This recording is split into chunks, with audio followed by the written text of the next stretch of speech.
Before fear gave her fangs, before prayers were whispered to keep her away, Lilith stood under the stars as something entirely different. She was not a demon then. She was a guardian. The people of the ancient rivers, Sumerians, Akkadians, Babylonians, did not tremble at the sound of her name. They called upon her. They carved her image into stone tablets, hung her likeness above cradles and doorways, and wore her symbols around their necks for protection. In their oldest memories, Lilith was a spirit of the wild winds and fertile fields, powerful, untamable, but not evil.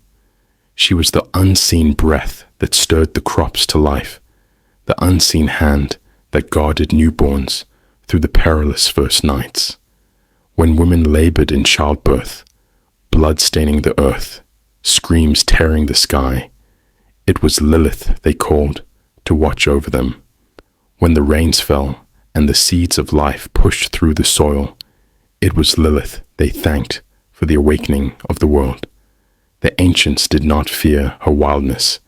They revered it, for they understood something we have long forgotten, that creation is wild, that birth is pain and miracle, terror and triumph, and that life, true life, needs guardians who are not soft, but fierce.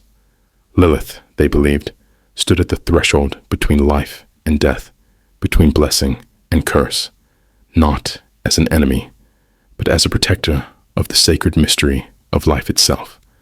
Long before she was cast into shadow, before she was twisted into nightmare, Lilith was a name spoken with hope, a prayer rising like smoke into the open, star-scattered sky. And in that forgotten time, Lilith was not a warning, she was a blessing. Long before the scrolls of ancient Israel, long before the first lines of Genesis were carved into sacred memory, Lilith's name was already whispered along the banks of the Tigris and Euphrates. In the cradle of civilization, among the soaring ziggurats and bustling marketplaces of Sumer and Akkad, she was known as Lilitu. To the Sumerians, Lilitu was not a demon to be feared, but a spirit of the night winds and fertile storms, the life-bringer, the fierce protector.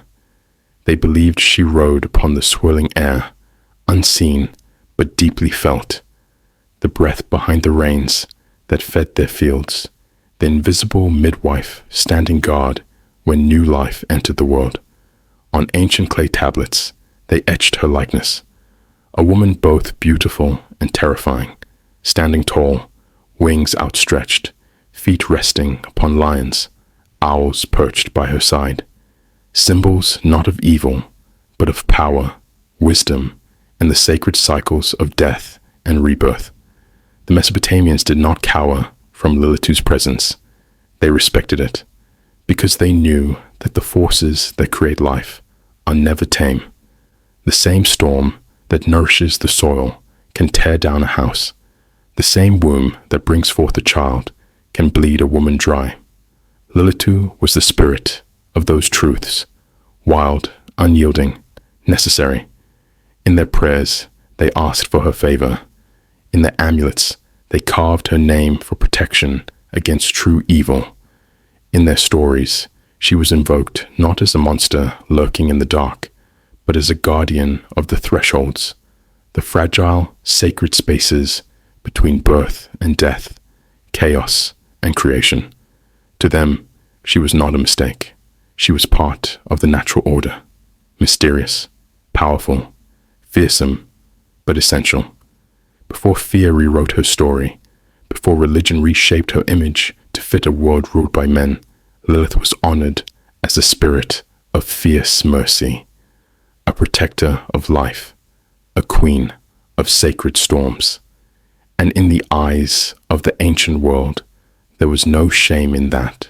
In the world that birthed Lilith, feminine power was not yet something to be feared. It was something sacred. Lilith, Lilitu, was more than a spirit of the winds. She embodied forces that every ancient soul understood: the mystery of birth, the terror of death, the raw, untamed fire of creation itself. Wherever life pulsed most fiercely, in the swelling of a mother's belly, in the sudden rush of the river breaking its banks, in the fields blooming after a long drought, there, the ancients believed, Lilith's spirit moved.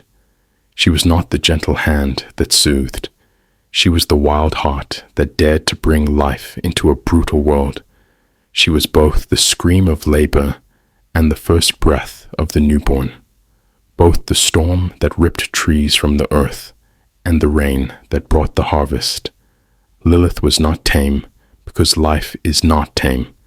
She was not submissive because creation demands strength. To the early peoples, she was the feminine force unbound, free from chains, free from control, unfolding in all her terrifying, miraculous beauty. They did not imagine her as evil for her independence. They saw in her the same fierce spirit that mothers summoned to survive childbirth, the same stubborn life force that pushed seeds through frozen ground, the same enduring fire that kept humanity alive through famine, flood, and fear. Lilith symbolized what every woman instinctively knew: that creation is an act of courage, that life demands defiance against death at every turn. She was sacred not because she was soft, but because she was unbreakable.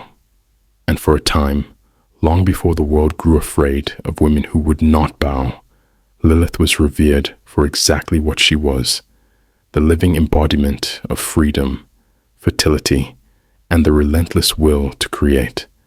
But time is a river that changes everything. As kingdoms rose and fell, as empires tightened their grip on land, law, and belief, the wild freedom Lilith embodied became something dangerous. Societies once ruled by partnership gave way to powers ruled by hierarchy. The gods who once danced with goddesses grew silent, replaced by thrones occupied by male deities alone. And in this shifting world, Lilith's fierce independence, the same spirit once honored in stone and prayer, began to be rewritten. Her freedom became defiance. Her protection became threat. Her wildness, once sacred, was branded evil. The new orders had no place for a woman who would not kneel, no place for a spirit who chose exile over submission, no place for a guardian who answered to no man. And so Lilith, once the guardian of life, was cast into shadow. She became the whisper behind dead infants, the shadow blamed for miscarriages and stillbirths, the unseen terror lurking at the edges of sleep. She became the night wind that once brought fertility, now said to steal breath instead, not because Lilith had changed, but because the world had. The powers that rose feared what they could not control. And so, they rewrote her story to teach a warning: defy, and you will be cursed. Refuse, and you will be damned. Seek your own power, and you will become a monster. The sacred became profane. The blessing became a curse. And Lilith, once a protector of life, was condemned as a thief of it, not because she had fallen, but because humanity had. The shift did not happen overnight. It crept in slowly, like a shadow lengthening as the sun sinks lower. As patriarchal kingdoms rose and religious hierarchies tightened their grip, the memory of a woman who refused submission became dangerous. Lilith, once the protector of fertility and life, no longer fit the world the rulers sought to build.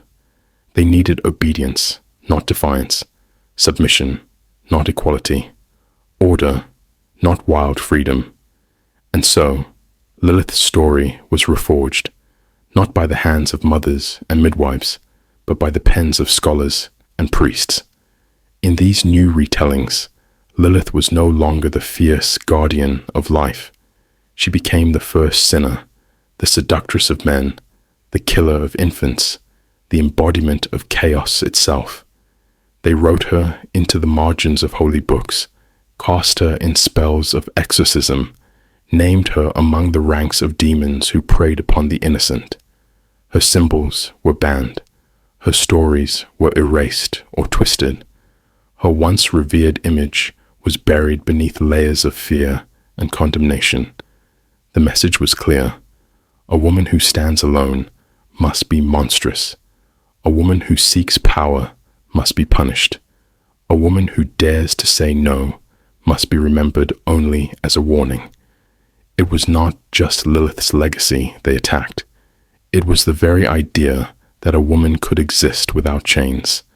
The demonization of Lilith was not only a rewriting of her story, it was a rewriting of humanity's relationship to freedom, to power, to the sacred feminine itself. And as the centuries passed, the wild, sacred Lilith was replaced in the minds of the people by a shadowy terror